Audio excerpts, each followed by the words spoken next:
Wave Sound Audiobooks presents an unabridged recording of The Writing Class by Esther Campion, narrated by Jennifer Vuletic. To my mother and father, my first teachers. Play the hand that you're dealt. Maeve Binchy. Prologue. December 2021. Vivian wrapped together the edges of her hotel robe and leaned on the rail of her balcony, envious of the carefree surfers paddling out to catch the rollers thundering in from the South Pacific. Surfers' Paradise had lived up to its name. When she returned to Tasmania, she would miss the sound of the surging waves that had lulled her to sleep each night beside her husband of over 30 years. The Festival of Singing had given their choir a goal, something to look forward to after what had felt like hiding since the pandemic. 6 performances in 2 days had been a bit exhausting, but everyone had managed to keep upbeat, especially with the promise of a gala ball to finish the weekend off in style. Dave emerged warbling from the bathroom, his matching robe tied around his expanding middle as he roughly towel-dried his damp, silvery curls.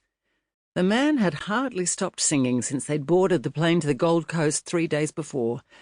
Lucky the other passengers had been accommodating of the group's harmonising, even giving them a round of applause after an impromptu rehearsal of the bare necessities mid-flight. It was good to see Dave animated. A change from the past few months that had seen him so withdrawn. Choir at least had made him smile. When he joined her on the balcony, Vivian slipped an arm around his waist, but he didn't reciprocate. Instead, he stood with his hands holding the ends of his towel about his shoulders, looking out to sea. She'd hoped the break from their routine would reignite the old spark. He'd stopped singing, and around their bubble of silence, the hum of holidaymakers, evening traffic, and the rush of the light rail drifted up from the street below. Hearing Dave let out a deep breath, Vivian waited for him to say something, but instead he turned back to the room and began to dress. A sliding door moment that took the warmth out of the balmy evening.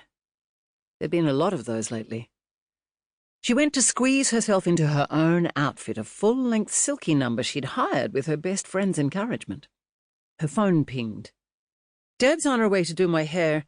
Okay if you leave us to it and we follow you down?" she asked him. "Yes, fine." Vivian texted Deb back and sat on the edge of the bed. She would like to have asked him to zip up her dress, but instead she waited for him to offer, watching as he got ready. His tall frame suited the requisite tuxedo. Although it was like a work uniform to Dave, she'd always loved how distinguished he looked. Sample complete. Ready to continue?